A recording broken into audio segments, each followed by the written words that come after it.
صباح الخير. النهاردة عملنا سمك بوري مشوي، وعملنا بابا غنوج ورز. ده غدانا النهاردة.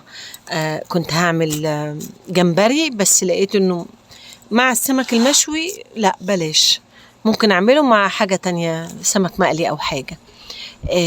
ده بابا غنوج اللي هو بتشوي البتنجان على البوتاجاز، على عين البوتاجاز، وتحطي بتقشريه كويس وتحطيه في الكبة وتحطي معاه طحينة وتحطي توم وكمون وملح وتضربيه ضربتين كده بالكبة، وكلي بقى أحلى بابا غنوج.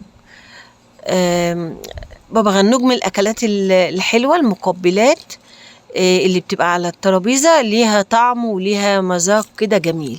وده بقى البوري المشوي اللي عملناه النهاردة.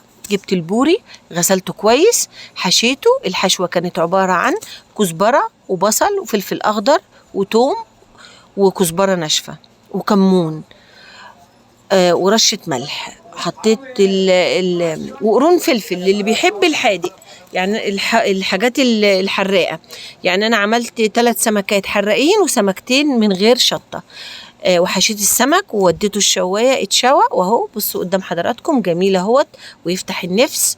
وده رز بسمتي عملته برضو، حمرت بصلاية بعد ما فرمتها في الكبة ناعمة، وحطيت عليها 4 كوبايات مية، وحطيت 2 كوباية رز بسمتي بعد ما غسلته، وطلع معانا احلى رز. طبعا ما تنسيش بقى ايه، حتة من الخلطة، التوم مع الكزبرة مع الكمون في الرز، مع ورق لورا، مع كزبرة ناشفة، مع رشة جوز الطيب، وتاكلي أحلى رز سمك.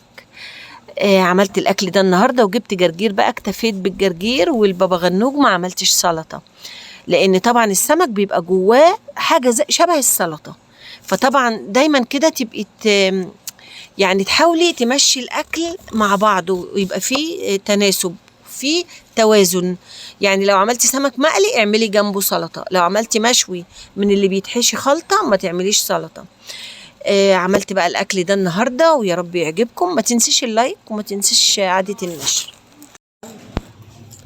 ويا رب يكون فيديوهاتي خفيفة على قلبكم وتعجبكم إن شاء الله. أترككم في رعاية الله وأمنه. ما تنسوش لايك، وإعادة نشر، وتعليق حلو كده من إيدك الحلوة. السلام عليكم ورحمة الله وبركاته.